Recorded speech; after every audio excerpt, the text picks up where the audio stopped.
La Côte d'Ivoire accueille sa première usine de chocolat destinée à approvisionner le marché local. L'établissement a été inauguré aujourd'hui par le président de la République, Alassane Ouattara. La commune d'Atekoubé bientôt embellie. L'opération de déguerpissement des commerçants installés illicitement sur les trottoirs a commencé aujourd'hui. Enfin, l'Union européenne met sur pied une opération navale contre les trafiquants en Méditerranée. Bonsoir à tous et soyez les bienvenus sur ce plateau pour suivre ce nouveau journal. Je vous le disais dans les titres, la Côte d'Ivoire a enfin sa première chocolaterie. L'établissement situé dans la commune de Yopougon a été inauguré aujourd'hui par le président de la République, Alassane Ouattara. C'est une usine d'une capacité de production de 10 000 tonnes de chocolat par an. Elle va réaliser des produits spécifiquement destinés au marché sous-régional. Autre actualité, l'opération Pays propre se poursuit après les communes de Cocody et Yopougon, cap sur Atekoubé. Le ministère de l'Environnement, de la Salubrité urbaine et du Développement durable a procédé aujourd'hui au déguerpissement des commerçants installés le long des boulevards de la Paix et de la Concorde. Les détails avec Franck Wadio. Atekoubé, entraîneur de la commune, Awa, jeune commerçante, est bien désemparée. Ce matin, désagréable surprise, ces hommes en chasuble munis d'outils démolissent son établissement. On dit va casser, ça fait comme les choses dedans. Mon mari n'est pas, il est vagé. Il appelle mon mari n'est pas là. C'est ça, il prend très cher ça là. Pour payer maison et ça là. Comme elle, plusieurs commerçants, certains démontent eux-mêmes leur baraque. La phase répressive de l'opération Abidjan Ville propre est lancée. Nous sommes à l'étape d'Atekoubé. La situation géographique même de ce site ne nous permet pas de le laisser dans cet état de désordre urbain. Et c'est la sortie d'Atekoubé. Donc il faut traiter ce boulevard, le rendre vraiment propre, le libérer de toutes ces installations insalubres.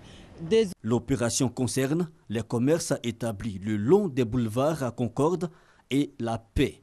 1 millier de commerces identifiés, certains baignant dans un décor insalubre. Notons que l'opération Abidjan Ville propre lancée le 5 février dernier durera 5 mois. 0 cas d'Ebola en Côte d'Ivoire, mais la lutte se poursuit. Une campagne de sensibilisation a été organisée dans la commune de Yopougon. C'est une initiative de l'organisation non gouvernementale Espace Humanitaire Côte d'Ivoire. Il s'agissait d'informer les populations vulnérables, notamment les personnes du 3e âge, sur les mesures usuelles de protection et de prévention contre la fièvre hémorragique. Une soixantaine de personnes du 3e âge venues écouter les conseils des agents de santé. Ces personnes ont été instruites sur les mesures à respecter pour éviter la fièvre hémorragique à virus Ebola. En plus de la sensibilisation, les patients ont bénéficié de dépistage gratuit de certaines pathologies liées au vieillissement. Imbibez les mains avec le gel, vous frottez paume contre paume et puis vous déposer les mains sous le robinet.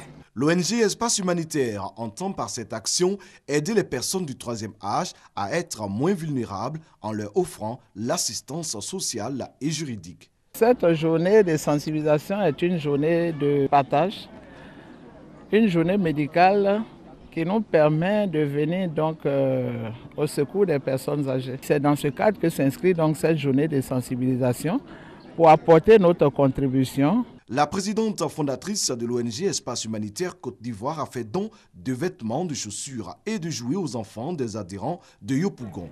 Elle prévoit aussi des campagnes de sensibilisation à l'intérieur du pays. C'était un reportage de Serge Coléa. Le livre célébré récemment dans la commune du Plateau. Les écrivains, éditeurs, libraires et autres lecteurs ont participé à la 2e édition de la Journée nationale du don de livres. Thème retenu, offrir un livre par amitié pour partager le plaisir et le savoir. L'événement veut susciter le goût de la lecture chez les populations.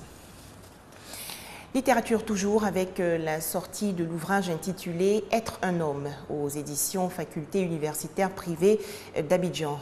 C'est la deuxième œuvre de l'enseignant et juriste Marc Eyi Béra. Ce livre retrace la vie d'un enseignant de lycée qui a dû faire face à toutes sortes d'adversités pour devenir un homme, un vrai, même si cela arrive au soir de sa vie. Brillantes études, Botofoué Pascal se retrouve confronté à d'énormes difficultés. Une fois dans la vie active, sans emploi, l'espoir qui l'a toujours animé finit par faire place à la haine et au désespoir. Désespéré, Botofoué va voir poindre une lueur d'espoir après sa rencontre avec un prêtre et une jeune fille. Voici la trame de Être un homme, la dernière production littéraire de Maître Béira Eyi Marc. L'intérêt, c'est ne jamais perdre espoir, toujours y croire, parce que rien n'est gagné d'avance, mais rien non plus n'est perdu d'avance. Il faut toujours y croire, parce qu'effectivement, la réussite est au bout de l'effort et la persévérance. Maître Béira est juriste de formation. C'est son deuxième roman, après le conflit, paru en 2011. Sa passion à produire des œuvres littéraires suscite l'intérêt du ministère de la Culture et de la Francophonie.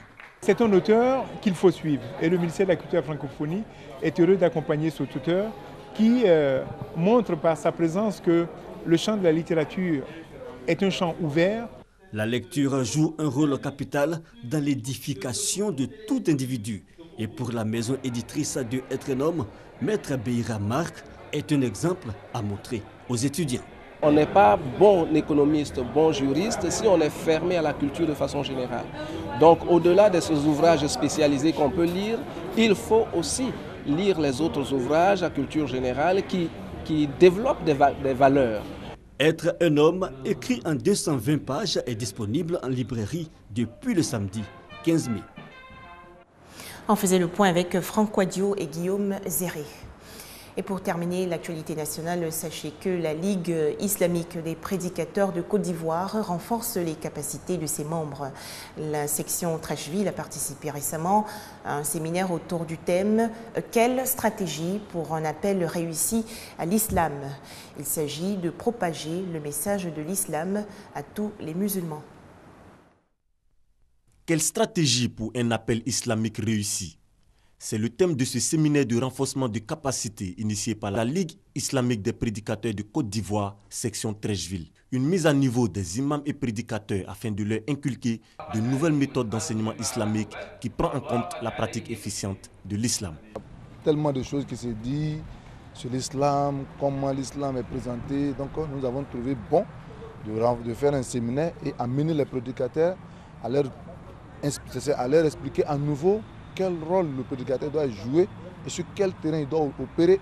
Une rencontre, la première du genre, organisée par cette section de la LIPSI, bien appréciée des séminaristes. J'avoue que nous avons donc appris beaucoup. Et ça a véritablement renforcé nos capacités. Je pense que nous sortons de ce séminaire renforcé. Dans les jours à venir, la section LIPSI de Trècheville entend œuvrer davantage à former des prédicateurs au service d'un islam moderne et modéré en Côte d'Ivoire. Des précisions de Konaté Moussa. Remaniement ministériel au Burundi, 4 jours après l'échec du coup d'État. Le président Pierre Nkurunziza a limogé aujourd'hui les ministres de la Défense et des Affaires étrangères. Dans la capitale Bujumbura, la contestation populaire se poursuit. Plusieurs centaines d'opposants ont tenté de manifester. L'armée burundaise a été déployée pour la première fois dans les rues pour maintenir l'ordre à la place de la police. Plus loin, en Afrique du Sud, dans la banlieue du Cap, un projet pour maintenir l'intérêt des élèves envers l'école. Il a été élaboré par un groupe de mamans, car dans cette localité, moins de la moitié des enfants qui commencent l'école finissent leur éducation. Les raisons sont connues, le chômage et l'abus de drogue. Pour les enfants de Beacon Valley, un quartier du Cap en Afrique du Sud, aller à l'école le matin est un défi de tous les jours. Beaucoup de parents sont au chômage, certains sont impliqués dans les milieux du crime et de la drogue. Les enfants sont donc souvent laissés à eux-mêmes, mais un groupe de mamans essaye de remédier au problème. Beaucoup d'enfants ne vont pas en classe le matin. Parfois les pères ne vont pas au travail, les mères prennent des drogues et ils ne se lèvent pas le matin. C'est pour ça qu'on doit venir les réveiller.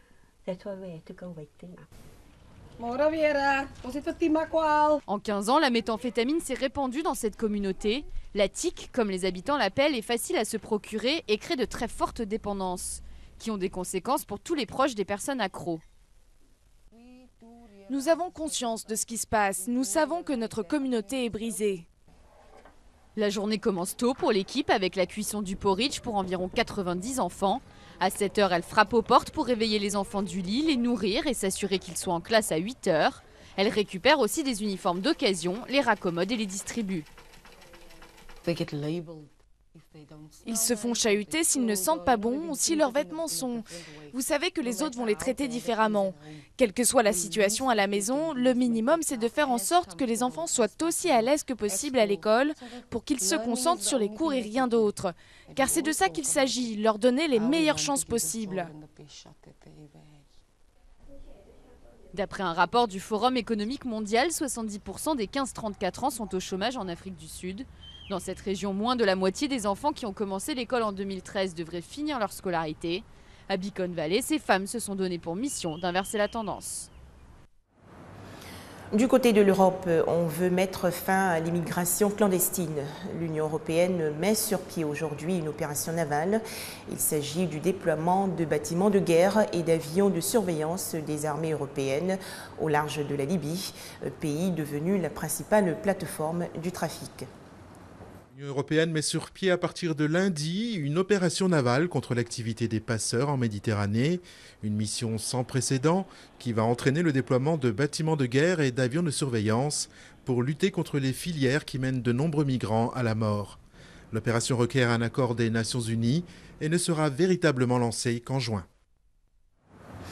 Enfin, aux États-Unis, la police n'est plus habilitée à utiliser les véhicules blindés à chenilles et certaines armes de gros calibre.